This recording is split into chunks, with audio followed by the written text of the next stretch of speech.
Dans La fin de l'éternité, j'opte pour la liberté et ses dangers. Dans ce livre, les humains décident, grâce à la découverte de la science du voyage dans le temps, de modifier le cours du passé en évitant toutes les guerres et les catastrophes, mais sans en maîtriser les conséquences dramatiques à long terme pour l'espèce.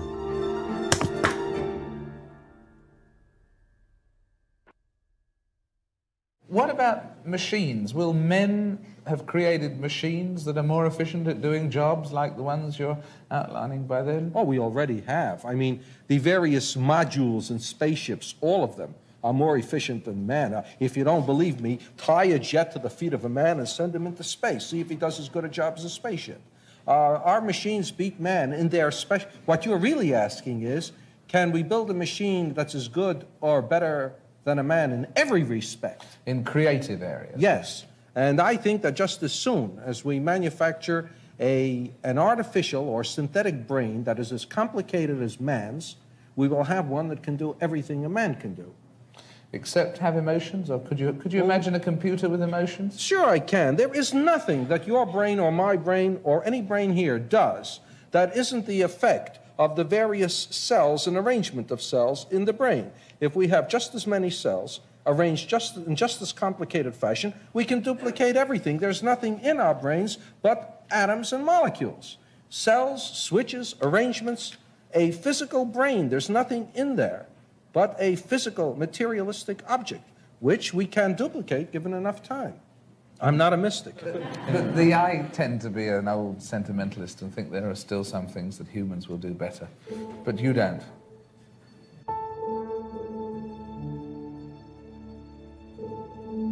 Dans La dernière question, l'ordinateur devient, au fil des millénaires, toujours plus élaboré, car chaque ordinateur conçoit son propre successeur. Successeur qui le dépasse à chaque fois, jusqu'à ce qu'à la fin il soit devenu, au pied de la lettre, Dieu. De toutes celles que j'ai écrites, c'est mon histoire préférée. Alors que dans L'homme bicentenaire, un livre 3 fois plus volumineux que La dernière question, mais qui ne couvre que 2 siècles d'histoire, je décris les étapes par lesquelles l'ordinateur accède non pas à la divinité, mais à quelque chose qui nous touche plus intimement, l'humanité. Après avoir été un cerveau à l'intérieur d'un robot, l'ordinateur acquiert petit à petit une apparence et un comportement complètement humain. Je considère en effet que si les robots se rapprochaient des êtres humains, et inversement les humains des robots, en ayant toujours plus recours à des organes artificiels, ils pourraient éventuellement se rencontrer. Et quand les gens auront face à eux une créature hybride entre le métal et l'organique, ils se demanderont sans doute ce qui distingue encore l'homme de la machine.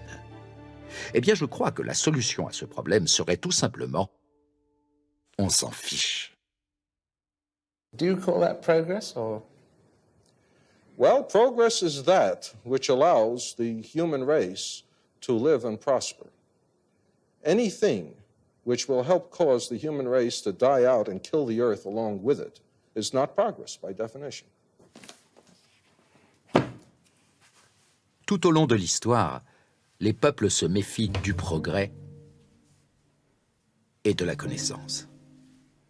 Dans mes livres, vous trouverez régulièrement des affrontements entre partisans de la confiance aveugle et ceux du rejet absolu face aux nouvelles technologies.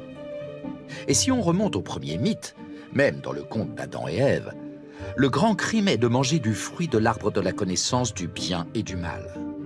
Et les gens ont toujours le sentiment que cette envie de savoir plus qu'il ne faut est mauvaise.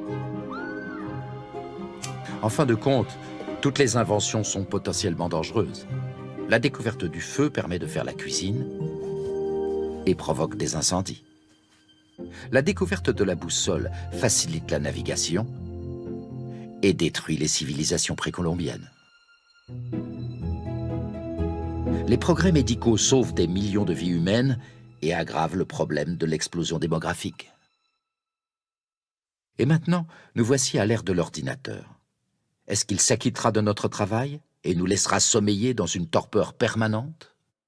Ou bien est-ce qu'il nous libérera des tâches indignes de l'esprit humain pour affranchir notre créativité? Ce que j'essaye de vous dire, c'est que chaque époque apporte ses découvertes avec ses progrès et ses dangers. positive and dangerous aspects. If you could have lived at any other totally different time in history, when would that have been? Oh, the tendency is to live in the golden age of Athens, so you can know Greek and hear Aeschylus's plays and Sophocles and Euripides in the original Greek when they're done. Attend the opening night. Right. Yeah. The only thing is, you know, the ancient Greek civilization was based on slavery. And a relatively small percentage of the population were true citizens. Most of the people were peasants, slaves, who didn't have much of a chance at education. And I have a feeling, I go back there all set to chew the fat with Socrates, and I'd find I'm a slave working there on a farm or something. Not a good deal. No. So, and then wherever you go back, you know, you don't have antibiotics, you don't have anesthetics. What if you get appendicitis? Not good. Absolutely not. What if you have a cavity? That's right. Not so good. No, so I'm going to risk... Now is the time. Right, I'm going to risk nuclear war and everything and live now.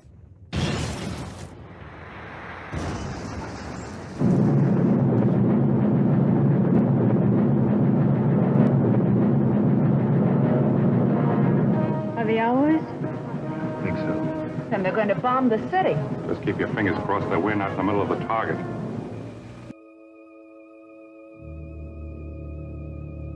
Il y a une différence notable entre la science-fiction de la société des années 50 et celle des années 70. Le danger pour l'humanité n'est plus militaire. Vous n'avez plus d'histoire d'invasion interplanétaire ou de guerre scientifique entre des détenteurs de la bombe atomique. Au lieu de cela maintenant, nous voyons apparaître un danger d'un nouveau genre.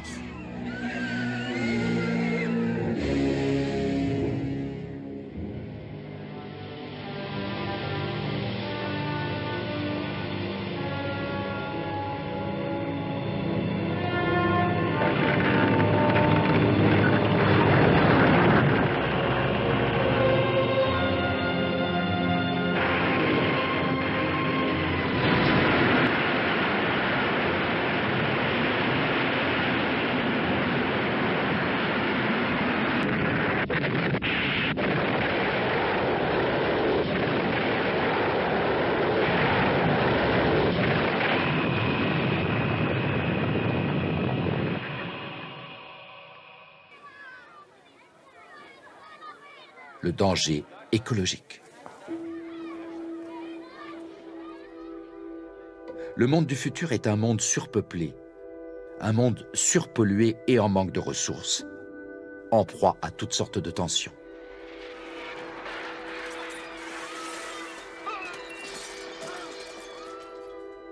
The young people of today see that some of the applications of science are destroying the world they're living in.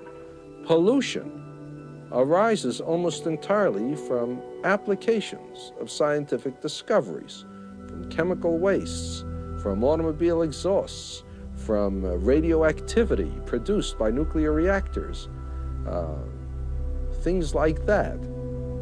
If they imagine that scientists, in their advances, carelessly produce all sorts of undesirable side effects and wash their hands of it and say it's not their concern, then obviously scientists are the villains of human history. And it is through scientists that human history will come to an end. But this is not so and cannot be so.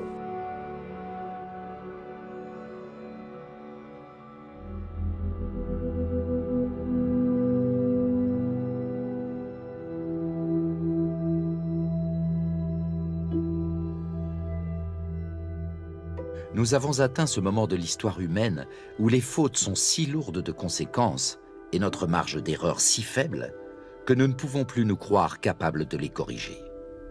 Pour choisir parmi les différents chemins qui s'offrent à nous, nous avons à prévoir.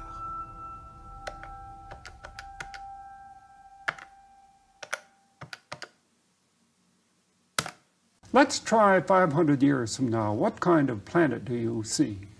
One of two, depending on what happens by the year 2000.